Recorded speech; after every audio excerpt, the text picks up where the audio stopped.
This is the Nathan, Nat and Shaun podcast.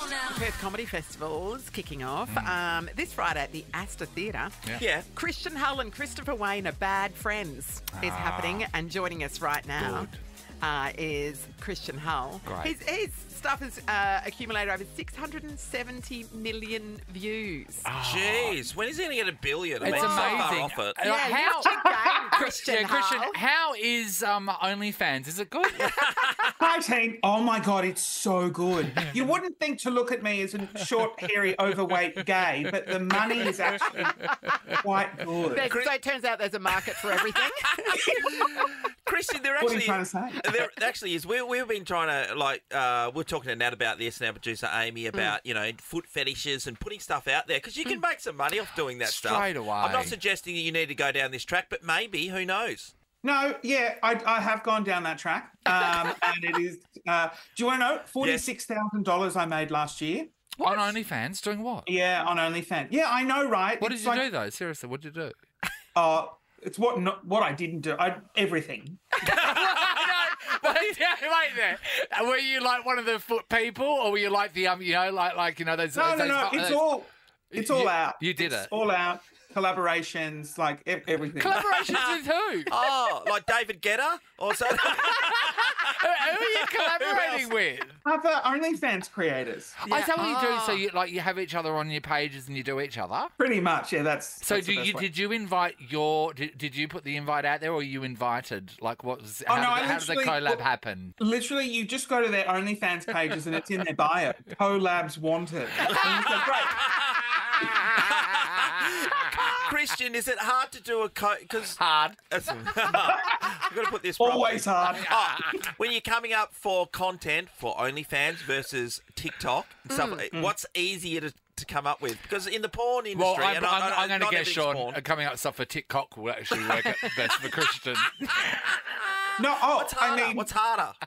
Well, I mean, OnlyFans it's pretty simple. It's just like get your clothes off and put that in there. Yeah. Yeah, TikTok's also pretty easy. You just scroll through. Like, if you haven't seen my stuff, I react to people mixing paint colours. Like, it's real It's boring. amazing. Those paint colour things have been coming up on my For You page so much in the last week. Sorry. It's all of a sudden out of nowhere. And it's like, it is quite mesmerising to see which colour you're going to end up with, I'll be honest. Yeah, it really exploded, and then I became this sensation that just literally sits there and goes, And guesses I think colours. it's going to be orange. Yeah. And then, I mean, I'm getting I staring do at the heat. literally watch you do the Wordle as well, which I've... Oh, yeah. Yeah, because you do think you're pretty smart, and I'm just going to put it out there, not really. I have not broken my streak. I've got 145 Wordles in a row, so how dare you? He's pointing the finger at everybody Hey, else. Christian, with the world of social media, what do you think about the possible TikTok ban that's looming in the US? Oh, yeah. And whether it may hit Australia? Because, I mean, a lot of people want to diss influencers and content creators, but yet it's now a legitimate business. So your businesses could collapse. Yeah, the TikTok ban terrifies me. I, really leverage TikTok and I use it, for sponsorship deals, Yeah. to promote my business. Just, it's a real pivotal thing, and it's going to kill a lot of small businesses, a lot. And it's also like, what I don't understand is what they're whinging about with TikTok. It's happening in America anyway. Facebook's American. So is Instagram. TikTok's run in China, so they're scared of, Yes. Spies another and country stuff. having their Secrets. data, but they're okay with their own exploiting their own people. So I look at it and go, it's very hypocritical. But also, TikTok has brought together so many communities. It's such a fast way of sharing information. It's now used more than Google. So, like Gen Alpha and Gen Z will search for something on TikTok rather than on Google. That's how people get their news and everything Actually, now. you're right. Yeah. Yeah.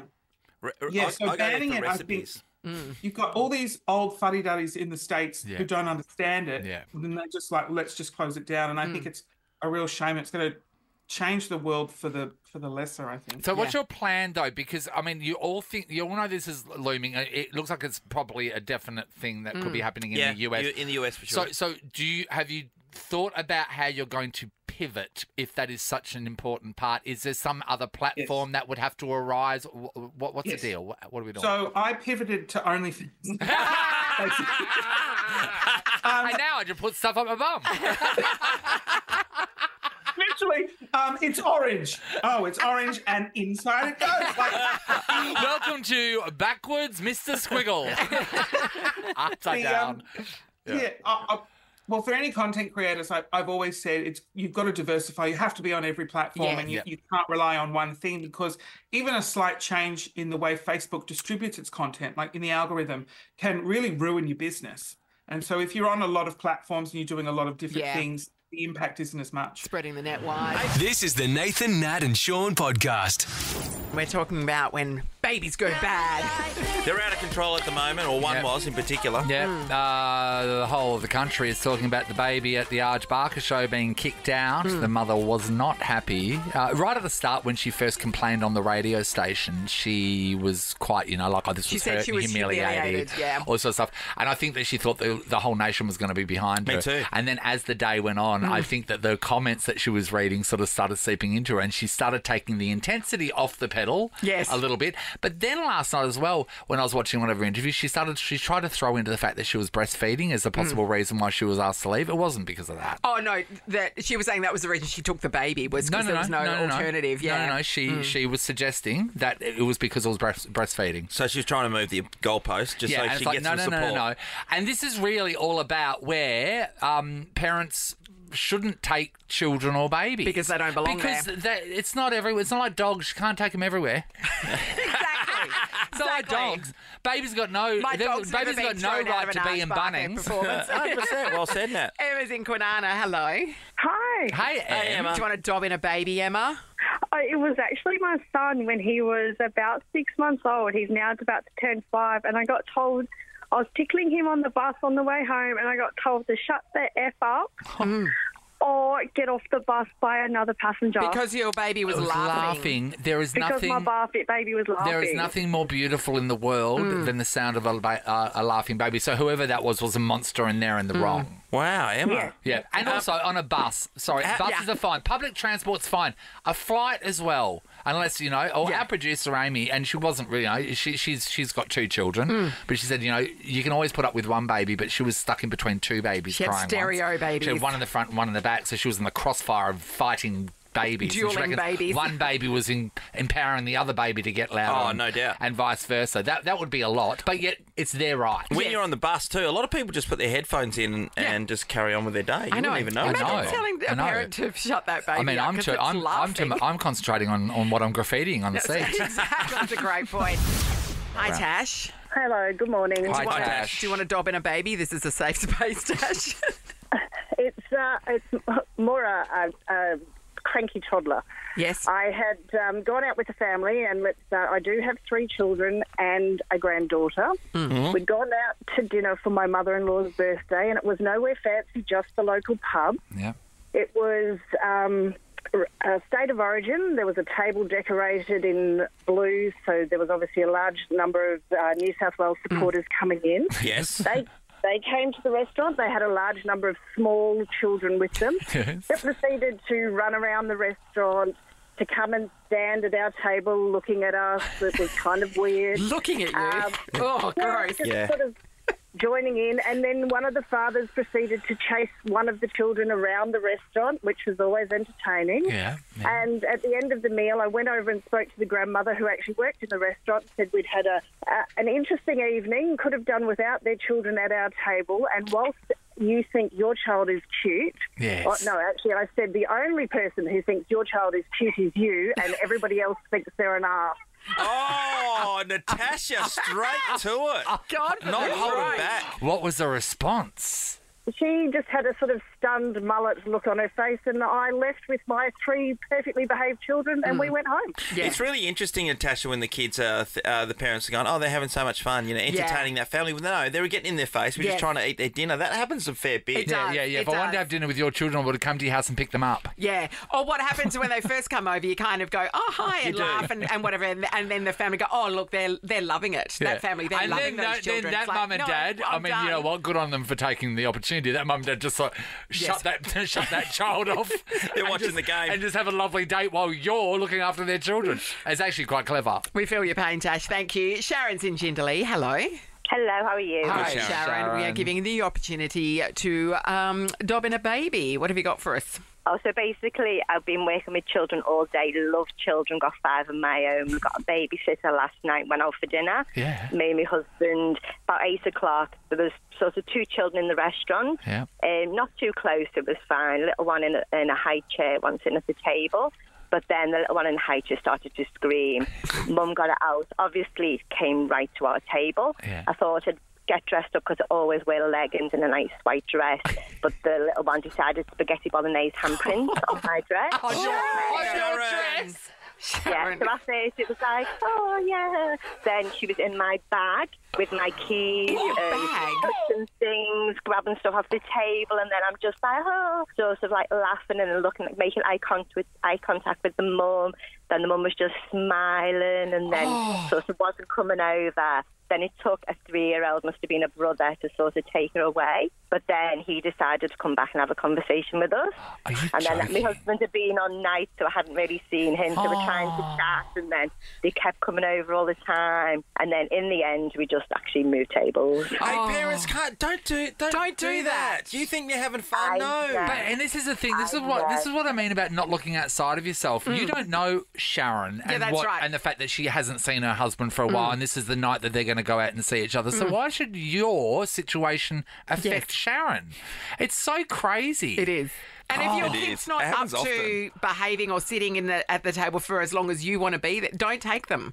This is the bottom line. Like the kid didn't want to sit in the high chair. If they can't sit there that long, you can't take them out. That's right. And anyway, take care of them. How far into the meal, Sharon, were you sporting the saucy handprint on your shirt? On your dress? Sort of halfway through, and I literally, I never wear white, ever, honey. and I thought, I'll just make an effort and never wear white again. Straight in that when I got home. That's it. That's Sharon, disappointing. that's a stitch-up. That needs to happen on the way out. You know what I mean? Because then, you know, I mean, who knows? Half a meal of that, your husband might fall out of love with you, and that's the baby's fault. Yeah, that's right. Because what if he has just an active repulsion of stains? Well, Sean And won't then all of a tolerate sudden- Megan stained. He will not. It's fresh Well gear said. or nothing. get out of here. Nathan, Nat, and Sean podcast. The Len Hall tribute that takes place before then. Make sure you get there early. It's incredible. Freo do a magnificent job. Sean Darcy joins us. Sean, that is a special game. It has been for the club for a long time. Yeah, it's really special, especially the minute silence, and you get to stand with a few war veterans who, have fought for this country and, sacrificed. So Spine-tingling stuff, it yeah, really is. Really, when the minute silence and there's 50,000 not saying a word, and you're looking around, it's crazy. And it's also your 100th game. It is, yeah. A bit of a milestone. That's Finally exciting. got there. Yeah, it took a while. But 100 games, knocks that one up. Oh, Rossline used to say, you're not an AFL player till you've played 100. So Yeah, I got you're that one officially. too. Yeah. So I mean, And not yet, but on you're Saturday. you're also not an AFL player unless you've had 3 surgeries. I got that one too. So Oh, no, you've nailed it. Okay, Yeah, that's so- great. And also now, if you do have children in the future, father-son rule comes into play. it So does, that's great news. Yeah, There you go. most definitely. You got family or friends coming over? For the Yeah, I game? just have mum and dad. Most Yep. of the friends are playing footy back in Melbourne, Yeah. things like that. So I think they're on the plane tonight, and Nice. they'll get there. So it's That good is to see 'em. exciting. You know, this weekend's game actually means a lot. And not only because it's the Len Hall tribute game, Fremantle do such a great job. Kelly Black, I've mentioned her name, but she does put on an amazing show. The thing is, you've lost 3 in a row. We have. And I like to say, I saw Fifey on the TV the other night, and he was saying, Nat, the trend is that we've been playing quite well until last weekend against the Eagles. But the trend also says that you've lost 3 in a row. Are you hearing me? So where do you sit on that, Sean? Yeah, and it's why we so frustrating. crap Oh, he on loves the it. weekend? Yeah, we were terrible. We got bullied. We lost contests. We didn't have the boys playing their roles. So they have a really simple game plan, and we didn't adjust to it. So Was it complacency? Because everybody expected the Dockers to win. Yeah. No, not one single person would have tipped West Coast. I mean, I think I did, but but that was as a joke more than anything. But so was it that? I don't know. Does complacency come into it? Yeah, I think there's. I remember talking to Nathan in my first year. There's a difference between going at 98% and going at 100%. Yes. And I think in AFL, it's so, especially this year, it's so close, it's so tight even that anyone can beat anyone on a given day. And if you're a little bit off, you are a lot off. Yeah, and if the other team has a really good day, because clearly everything fell into place for the Eagles. Yeah, they exactly. hadn't played that well. And, I mean, they were good against Richmond, but they were great against you guys. They were, Nat. It was interesting because it actually was a couple of individuals, and this happens when in any game, right? So a couple of individuals have moments, and then the next person's able to have a moment, and then the next person's able to have a moment, and then all of a sudden they're all chipping in, and that's what you want to see from your team from the get-go. But the one thing that pissed me off a lot, Sean, if I'm going to use that language, is the fact that Sean, it is your was word a for the derby. day. Yeah. So you can have days where you're not at your best, and that might happen to other teams. But when there's a lot on the line because you're playing your arch rivals, and to get worked like the boys did on the weekend, I mean, you see that highlights of Fifey just getting pushed over by Harley Reid. I mean, that's embarrassing. Yeah, it was. And we don't shy away from it. We were, pretty brutal in the team review.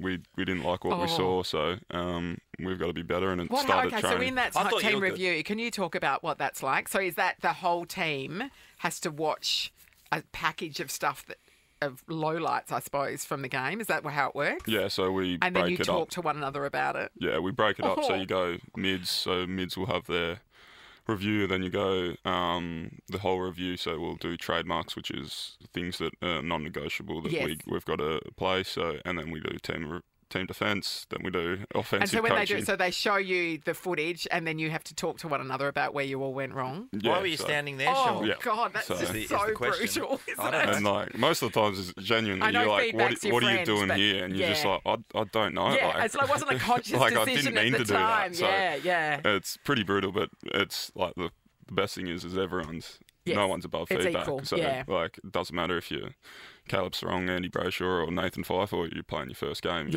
It's all on the board, and you can see it, and there's no shying away from it. So there's no shying away from the fact you haven't been able to score over 10 goals in the last month. So how are you gonna work that into the system? So we think we're moving the ball okay. What we decided to do was kick some more goals. Our last kick inside 50 has been terrible, and we're not valuing it enough. So again, it starts at training. So we've had some new drills that they've implemented, and then we've tried to simplify the focus of what we're doing rather than overcomplicating it. Nathan, Nat and Sean in podcast form. I feel like we need to be upstanding right now because there's practical royalty in the house. It is the US Ambassador to Australia, Sweet Caroline Kennedy. Hey, Caroline, is this song really written about you by Neil Diamond? Well, that's what he says. But Yeah. I don't know, he said it. Yeah, so how about that? That is amazing. I We've all know. been singing along to this at parties along the journey. I had Now no it's idea gonna it was be- about sitting you. next to the Now it's person. going to be so different now when you Yes. sing along. Yeah, because you'll be able to think of me. Well, we'll put it back in the rotation. Obviously, Yes. normally Yeah. we're playing Dua Lipa or maybe Ed Sheeran. we'll give Neil a bit of a run for you. Now, you have been seeing all corners of Australia, even just in the last few weeks. In the last couple of weeks, yeah, we were in the box rallies. I drove from Adelaide to Uluru, and my colleague here from Perth drove all the way from Uluru to Perth, and they had a 1,500-kilometer detour. Oh. So it was the longest one ever. But It's a decent detour, yeah, isn't it? exactly. A couple of So emus on the road or something. What happened, do you know? yeah, the road was washed out, Yeah, and right. so but he had a great time. It's such a great community and such Yes. a great cause. Yeah, that raises heaps of money. I know that. So, what did you see along the way? So, you would have stopped in places like Cooper Pedy and stuff. then. He did. We went to Unadilla, the racetrack, where we camped out, and we went to Roxby Downs. Yeah. And we went through William Creek. Yeah. Pub, I think is that what it's called. Yes. Yeah. And so it was amazing. We saw a lot of nothing and a lot of amazing scenery, and cars got stuck, cars got broken. So that's what makes it really How did they exciting. get you to do it? I was dying to do it. I had to get them to do it. Really? Yes.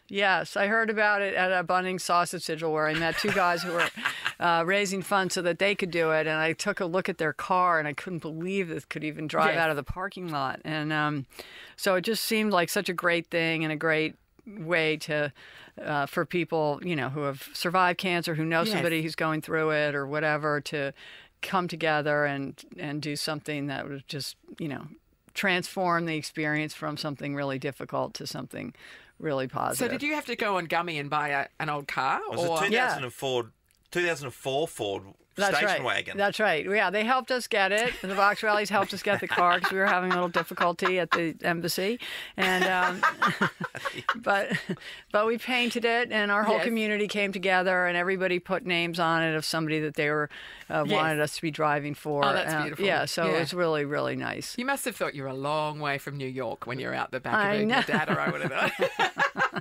That's a good and a bad thing. So, but it was amazing. Just the sky, the night sky. And really, they divide you up into buddy groups. So buddy group 12 was my buddy group, and that was just a great group of people. So I hope that I can stay in touch. So did you have to pitch a tent along the way and camp on the side of the road? Yes. Well, there was a lot about tent versus swag, so I got a lot of conflicting advice. But I went with tent. And is the Secret Service following you along in a? I don't know. That would be secret. That would be secret. I couldn't talk about that. Otherwise, it's just service. It's just the service, Nat. That's quite an experience. Yeah, as Nat said, we haven't done anything like that. But You should do it. Yeah. Couldn't you broadcast from the? Yeah, we could. Well, I didn't see you at the finish line. No. Where were you? Super busy. It's a really great point. Really? Yeah, getting ready for the For Derby, what? which you went to. Which I You went went to the to. Derby? Well, I had time to go to both. So next That's a year, if great they come to point. Perth, you have to go out there. Yeah, You for should sure. see these cars. Yeah. Yeah. So the Derby, it was a bit of an unexpected victory for my team, the West Coast Eagles. So Okay. now it seems like Congratulations. you might be the lucky charm. Do you mind coming to every Derby from now on? That was great. I had such a good time. And I think I'm starting to understand what's going on the field. Well, Not good luck to that. fully, but Yeah. exactly. That is hard to communicate to people from another Yes. country. Yeah. Carolyn, there's a lot going on in the world at the moment, and in particular in this region. You're talking about Japan, that you were an ambassador, but with China's presence and stuff going on in the Middle East. And it seems like the US and Australia in particular trying to shore up this area. Is it difficult for you with different conversations that are going on between different nations? Because everyone seems to wanting to flex their muscles. It's the art of diplomacy, isn't it? Yeah, well, I think, but we also are, as is Australia, working to continue and increase dialogue with China. Both of us, it's our biggest trading partner. Our Yes. Secretary of State is there now. So there's a lot of competition. There's a lot of uncertainty in the world, as you say. But there's also an obligation to talk and manage those relationships responsibly. So that's, I think, what everyone is also trying to do. But when there's a lot of threats out there, and when you're having a conversation with other representatives, do you get on the front foot? Or you... Because a lot of the stuff we see in the media, they're going, oh, we told them, they need to pull their heads in and they, Right. all this kind of stuff. Right. Does that happen when you're face to face, or is it pretty... Well, I'm here, serving in Australia, and as I did in Japan, which is a really close ally. So most of my conversations about how we work together, we have shared interests. We're both democracies. We share, the rule of law and commitment to human rights. And so our conversations are much more about what can we do together in the region to help people to, help bring health care or fight climate change in the Pacific, things like that. It's much more of a partnership and sort of an affirmative agenda. And then I leave the other conversations to others. Yes. I mean, this is a plum gig, right? Absolutely. Yes. Could not be better. Yes. Or more important, actually, more strategic. I mean, we're so close, but this is also one of the United States, if not most important relationships in the whole world. Australia and the U.S. do partner together in ways that we don't with any other country. And AUKUS is a great example of that. And now we're working together on critical minerals and the green energy transition. So WA is at the center of the alliance, which is at the center of U.S. foreign policy. Yeah. In case, no pressure, though. Yeah, I don't feel it. Yeah, we don't feel it. is it a set term? Are you like an ambassador for the term, like a presidential term? Is that the way it works? Yeah, so I'll be finished up next January. Oh, then what are you going to do? I don't know. I'll probably go back to Exmouth. Swim with the whale sharks Yeah, again. exactly. Yeah. What happens if someone else asks you to do another term somewhere else? Would you go to another country again, or you Well, I have just to go like, home oh, first. I have to go home first. Give me a break. Yeah. But yeah, I couldn't get better than this. So I'm so lucky. I wanted to ask also about being a Kennedy. It's such a world-renowned name, and I guess It's a in dynasty, England, where we isn't know it? the Yeah. Queen was there and all that, it's kind of like the royal family of the United States. Would Is that be fair? it? Well, we don't have royal family in America. That's the whole point. They don't need a royal family. They've got the Kennedys. It is a name that everybody knows. Yes. And everybody, has an opinion about, I suppose. Is that legacy, does it weigh heavily on you, or do you... Well, is it it's just part of certainly, life? I've always been Yeah. me, and I'm so proud of my family. Both my parents Yeah. just made, such a historic impact, and really both of them, I think changed the world for the Yeah. better. So I'm really proud, and of my whole family. My Uncle Teddy continued in the Senate until 15 years ago, and passed all the healthcare legislation, education, labor standards, Yeah. all of it. So there's a lot I feel so proud of, and I want to, Yeah. contribute as well. And then, everybody has their own opinion about everything, so that's nothing new. Your time being in and around the White House, do you remember what it was like kind of living there? I know you were young at the time. Yeah, well, Was I it remember weird? what I did every Yeah, day, what did which you was do? get candy from the different secretaries, and everybody you was would so just- nice to me. And you just so, do yeah, the circuit. Yeah, and you make paperclip necklaces, and Yeah. I had my pony, and so. But I remember Macaroni. macaroni. And Getting there was the famous photo of your brother playing under the Yes, desk. I remember while going your under dad the was- desk. Yeah. And getting ready, with my father before he went to the office, and he was having breakfast, and so little kid things. I wasn't aware of the big issues. Yeah. Amazing. Yeah, what a life. Thank you so much for coming in. It's been an honour. Thank to you so have much you for in, having me. Ambassador Kennedy. Thank you. If you manage to come back between now and the end of your term, we'd love to see you that's again. so nice. Thank you. Yeah. Love to. Brilliant. That's great. Thank you Okay. so We can much also for follow being you. We can also follow you on Instagram. Yeah, you can. Instagram, Twitter, U.S. Embassy Australia. But no TikToks, I'm imagining. That is in poor taste. Okay. Sean, don't upset the ambassador. Thanks so much, Caroline. It's the Nathan, Nat and Shaun podcast. It's great to have Jeremy McGovern in the house after a Yes, great it is. weekend. 2 in a row, it's all happening. And he probably walked in here this morning and thought, geez, I've gone to the next level, security everywhere. And that's how it should be when I enter this building, Gov. Yes. There was a fair bit of security floating around. I know, so, that's because you're a winner now. See? Things have really It's changed. funny how it changes pretty quick. Doesn't it? Yeah, very quick. In fact, Caroline Kennedy was at the match on the really? weekend. Yeah. Oh, good. I'm glad. I hope she's a West Coast supporter now. maybe she's like the magic talisman that brings victory. Maybe she might have to move over here. Yeah, that's right. Full stop, Yeah, yeah. we'll find a spot for her. Hey, Gov, you just mentioned the footy world is such a strange place. So 14 days ago, probably people were saying that you could win the wooden spoon. 2 weeks Bet later, Simo's on the 14 days later, finals. Yeah. The team's turned it around. Look at them go. future's How do bright. you stay even keeled? I think that's most. I think most footy clubs internally know where they're at and what's Yeah. going on and what they're doing, and so I think it's just internally just listen to what we're doing in there. Like you said, it changes very fast. Yeah, very very fast. But for us, we know where we're at and what we're doing and where we're trying to get to. And if people are talking finals, that's cool. Whatever, better than wooden spoon, that's for sure. But yeah, for us, it's just making sure we're doing what we can within those four walls and staying as level-headed and as process-driven as we need to be. Now, in the off-season, we know that you and Elliot Yeo went to some super clinic in Qatar. Yeah, Aspartar, yeah. What the hell happened there? Because both of you are in amazing form. Yeah, Clearly, it's a magic place. yeah, maybe. Oh, Aspartar would love to hear that. Yeah. So, yeah, it is. Get it at Aspartar, everyone, Yeah. if you get any injuries. But, no, we just went there purely in our off-season to explore something different, I guess, outside of the norm. And obviously, It Harry worked. Edwards went as well. Yeah. And we've been all pretty injury-prone. So it was just pretty much going over there, working with Ender King, who's pretty world renowned in this sort of space, and it was just pretty much go over there and suss out our bodies and see what the issues are, and then work on them throughout the off season, then implement that plan. Into our season. You're a very good advertisement for it, because Elliot Yeo picks up the medal. Yeah, and you've been brilliant in defence this year. Yeah. Which is not unexpected. No, but no, you're it's not unexpected. Injury free and in good form. I think for us it was just trying to get as much training as we can, and we've been very interrupted the last probably 3 years. So when you get a bit of continuity in your body and training all the time, it actually helps, and then it obviously helps your performance. So it was definitely worthwhile doing. Hopefully I don't have to go back there and we're all good and I don't get any more we injuries. don't want to jinx it. So they were saying that Elliot Yeo's played 6 games in a row, and he hadn't played more than 5 games in a row for like 3 or 4 years. That's extraordinary. It's extraordinary, isn't it? Heath Chapman plays his first game for the Dockers this season. I don't think he played last year. Maybe he played at the start of the year when he got injured. He went there too, a little while ago as well.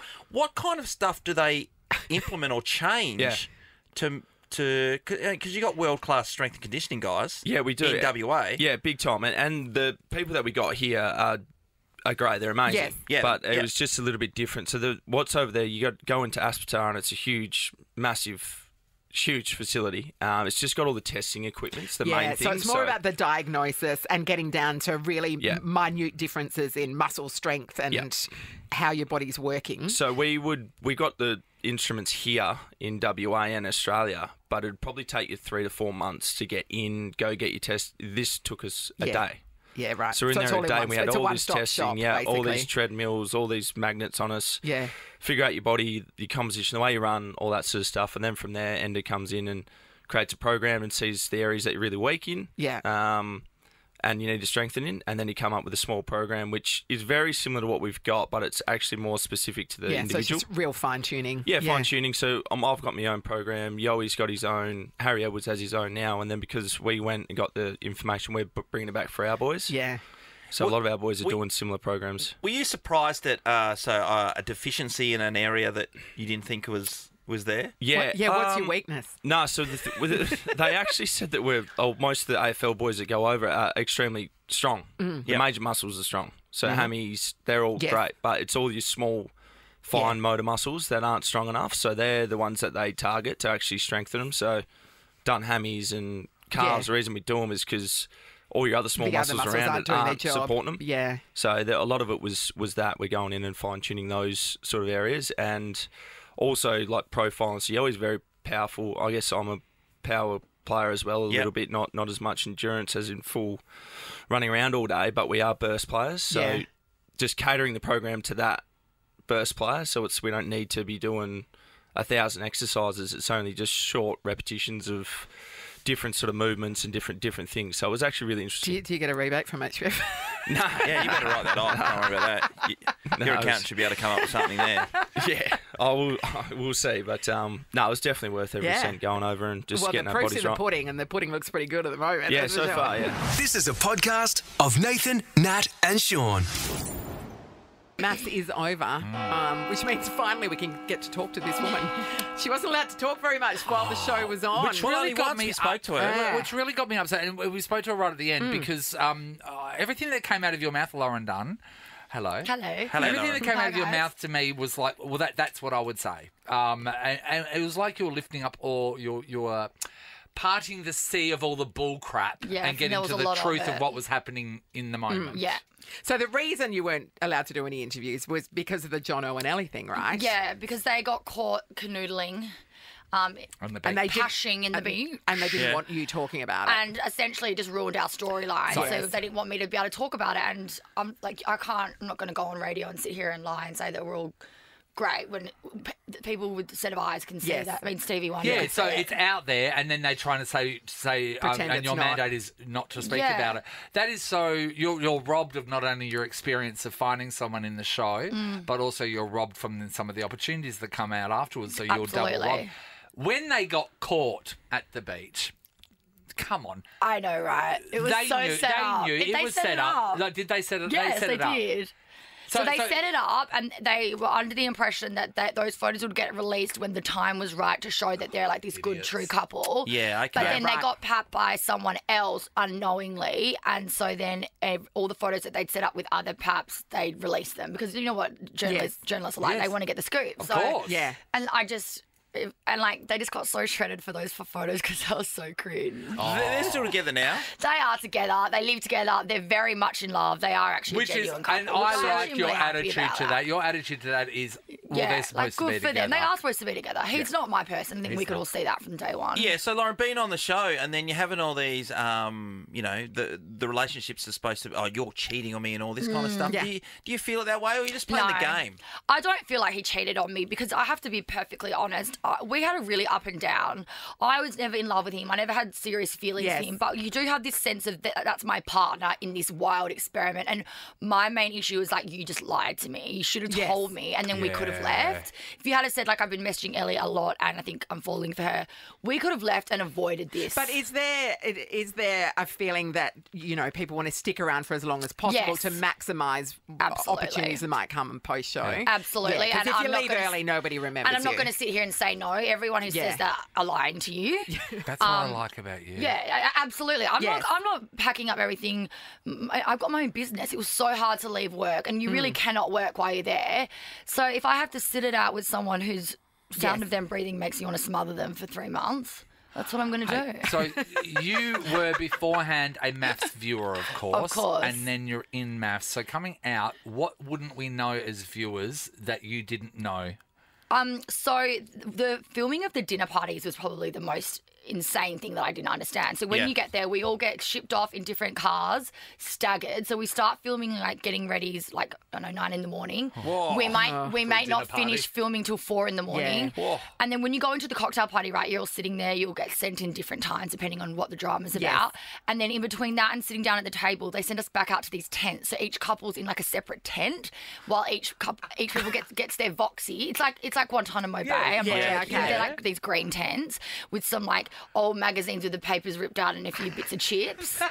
So when Seriously. and you're in there for about 3 hours before you go back into the dinner party. So because they make it look With like no you're all in the cocktail party, and then the guy goes ding ding ding, dinner is served, and then they're all like, You're back to saying- your tents. Like you're in MASH. Really? And we're the contributors. I was like, do the talent get a drink? And they're like, you're not the talent, you're the contributors. And I was like, Did they tell you the storylines before? Like, okay, this is happening now. You need to go in there. No. So what happens is your producer, each couple's assigned a producer. They switch around sometimes, but they ask you specific questions, and by the questions they're asking, you can tell what the night's going to be about because you don't know what everyone else is saying behind closed doors. So if they're like, have you heard this? Did this person say this? What's going with you on this person? So one night when the muzzle comment thing happened, I kept getting asked, you and Jack having an argument. I'm like, well, I can see where this is going. He's obviously talking shit about me. Yeah. So then that night it all popped off, and I got in there and I just baited him all night, just pressing his buttons until he popped. Good Jack, right? So Jack. I mean, and then he come popped. on. And He was too easy to wind up. when we spoke to Jack, and I said to Jack, you were cast exactly to be who you were cast to be. He did a great job at it. Yeah. But well, it comes naturally to him. I think. So we all know what creature Jack is. Tori, though. Yeah, disappointing. She cannot really love him. Are they still together? They are together. She packed up her entire life and moved to Queensland to be with him or to the Goldie or whatever. There's rumours of him cheating on her. I've seen that, right? Yeah, I've seen that. Yeah. But they say, according to all reports, they are living together, very happy. There's lots of photos of them out and about, like walking, exercising, all this kind of stuff. But I don't know. I just feel like she's such an intelligent woman. I just don't feel like she... especially after watching it, I like that's to know what what I she would thinks wonder now. Because when you do watch it, from, which gives you sort of that hindsight for starters, but you're also seeing what they're saying when you're not there. Yeah, like there's nothing That's the main attractive thing. about the way he speaks about women. No, and I think as well, like, but they also, stormed out. there was nothing attractive about her response to it Yeah. either. Like I thought every time she made an excuse for him, it was like running fingernails down a board. Yeah. Nathan, Nat and Shaun is a Nova podcast. For more great comedy shows like this, head to novapodcasts.com.au. Nova.